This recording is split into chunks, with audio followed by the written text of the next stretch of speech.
El tema que desarrollaremos a continuación es el del patrimonio de las administraciones públicas, las propiedades públicas, tipología y concretamente en este tema hablaremos del dominio público, concepto, naturaleza y elementos, afectación y mutaciones demaniales, régimen jurídico del dominio público, régimen de las autorizaciones y concesiones demaniales.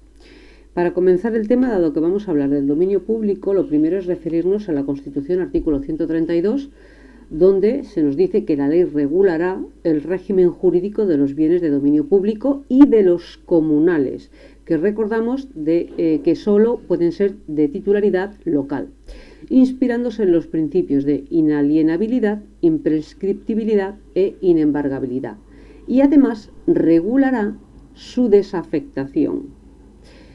El número 2 nos dice que son bienes de dominio público estatal, en primer término, los que la ley determine y, en todo caso, la zona marítimo-terrestre, las playas, el mar territorial y los recursos naturales de la zona económica y la plataforma continental. Por último, se dice que también por ley se regulará el patrimonio del Estado y el patrimonio nacional, su administración, defensa y conservación.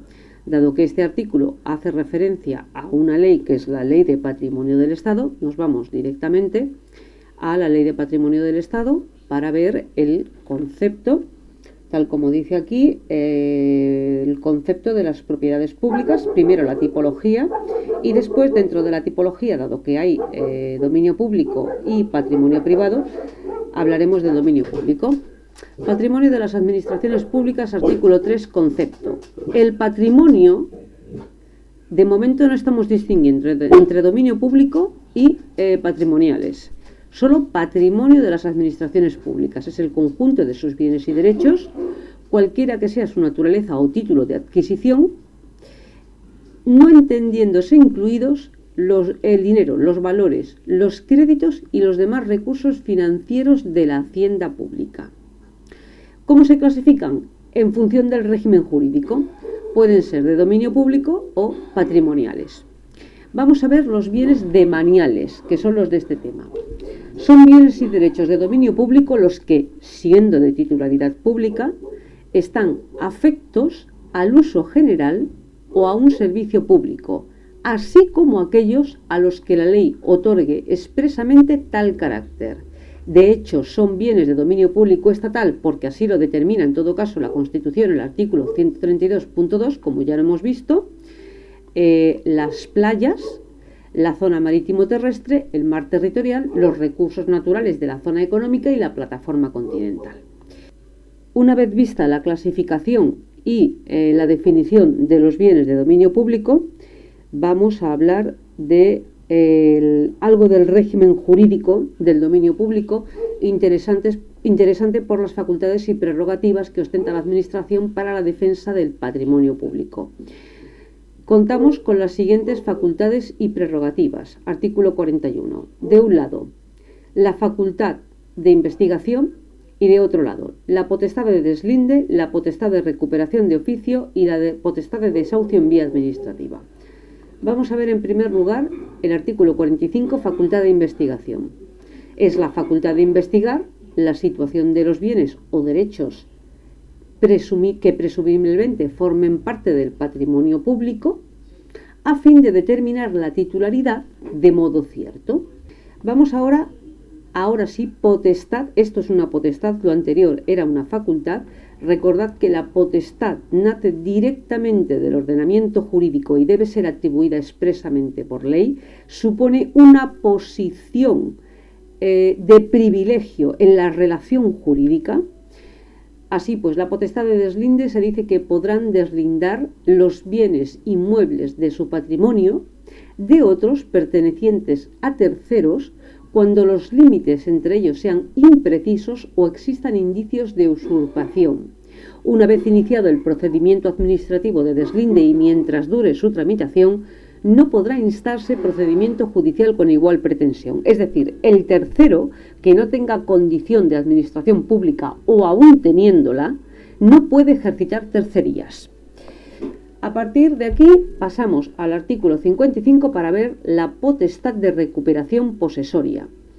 Las administraciones públicas podrán recuperar por sí, es decir, sin el concurso de los órganos judiciales, podrán recuperar por sí mismas la posesión indebidamente perdida sobre bienes o derechos de su patrimonio. Si se trata de bienes demaniales, la potestad de recuperación podrá ejercerse en cualquier momento. Por eso se dice que los bienes demaniales son imprescriptibles. No pueden nunca adquirirse por usucapión. Bien. No obstante, tratándose de derechos patrimoniales, bienes o derechos patrimoniales, la recuperación posesoria en vía administrativa como potestad se puede ejercitar durante el primer año. A partir del primer año habrá que acudir, eso sí, al orden jurisdiccional civil, que emitirá la correspondiente sentencia declarativa y, si es pertinente, la ejecutiva. Pasamos de artículo al de la potestad de desahucio. La diferencia fundamental, bueno, primero leo el artículo: las administraciones públicas podrán recuperar en vía administrativa, otra vez sin el concurso de los juzgados y tribunales, la posesión de sus bienes demaniales cuando decaigan o desaparezca el título, las condiciones o las circunstancias que legitimaban su ocupación por terceros. La diferencia entre el artículo 55, potestad de recuperación posesoria, y artículo 58, potestad de desahucio, es que los usurpadores del artículo 55 no gozan de ningún título que les ampare.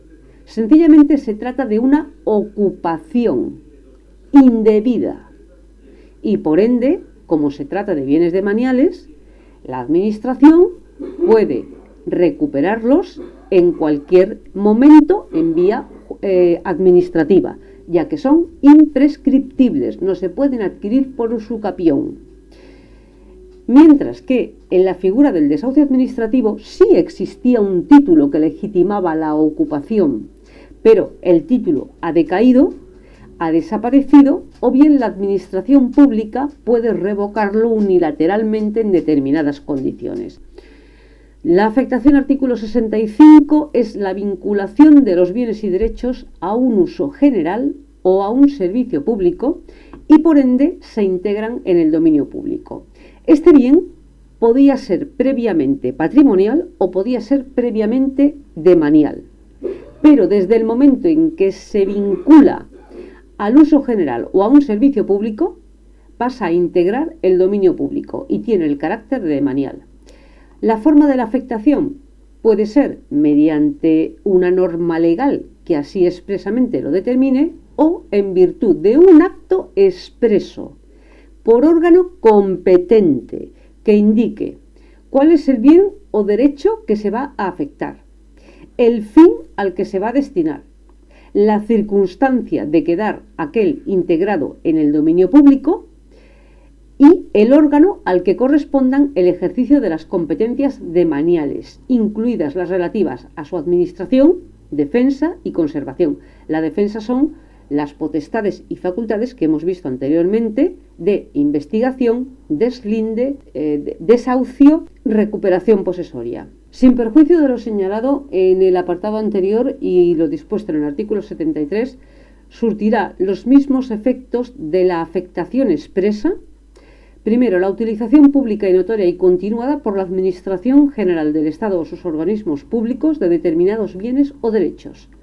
La adquisición por usucapión, es decir, un bien demanial no puede ser objeto de adquisición por usucapión por un tercero, pero la administración pública sí puede, respecto de un bien patrimonial, adquirirlo por usucapión por la afectación durante el tiempo, como dice en el apartado A, por la utilización pública, notoria y continuada al interés general.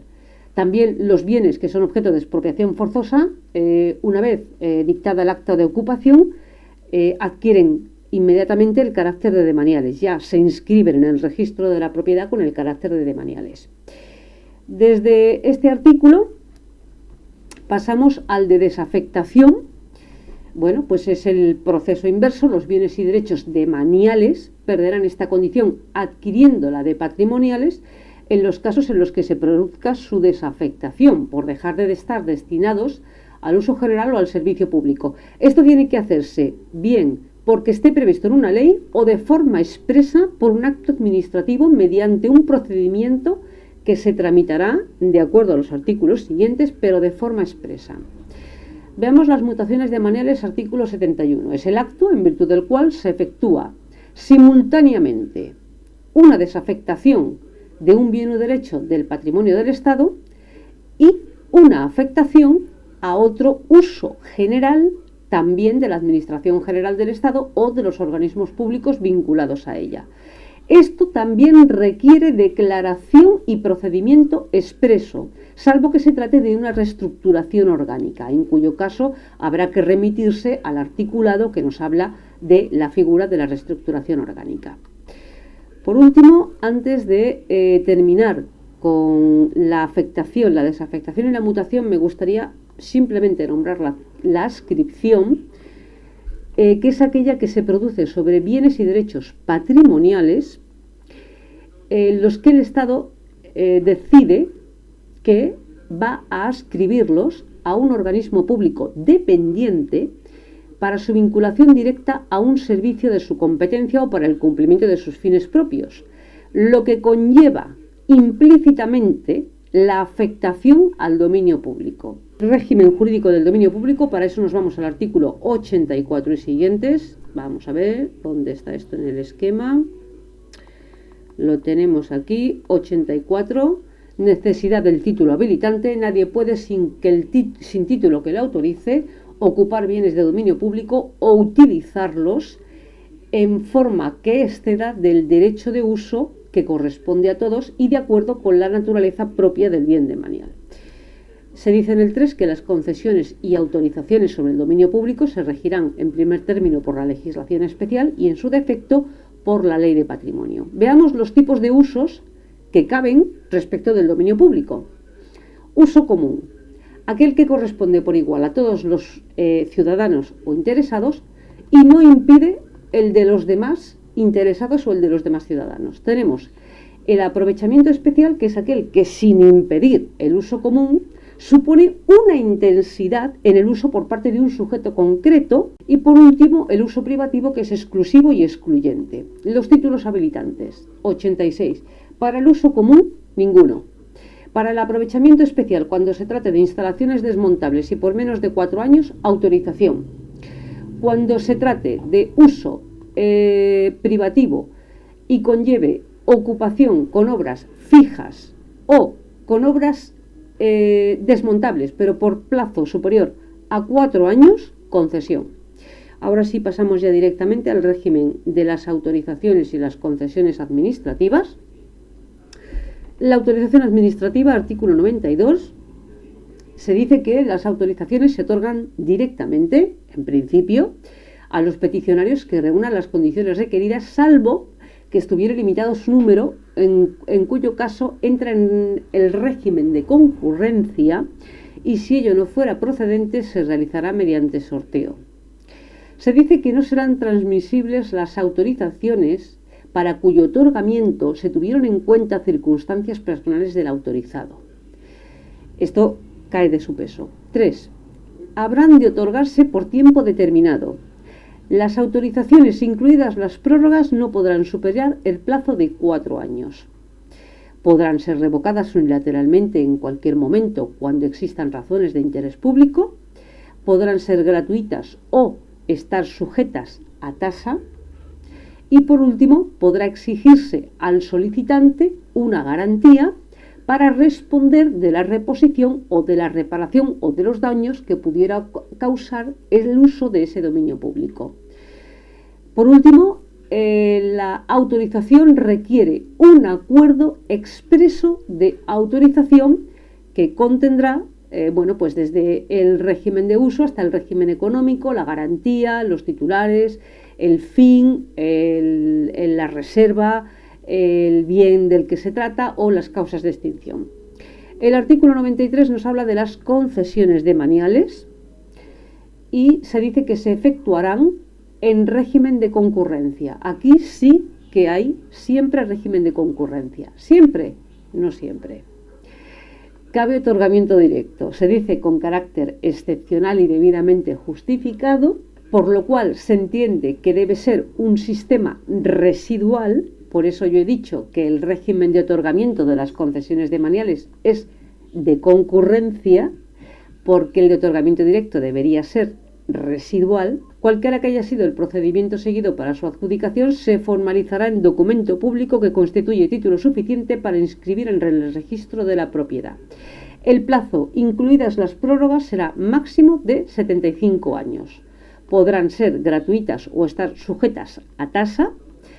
Y el acuerdo de otorgamiento de la concesión incluirá, igual que en el caso anterior que hemos visto de las autorizaciones, pues desde el régimen de uso, el régimen económico, la garantía a prestar si es que se decide, el sujeto, el fin al que lo va a destinar, la reserva o parte del mismo, el plazo, las posibles prórrogas y las causas de extinción.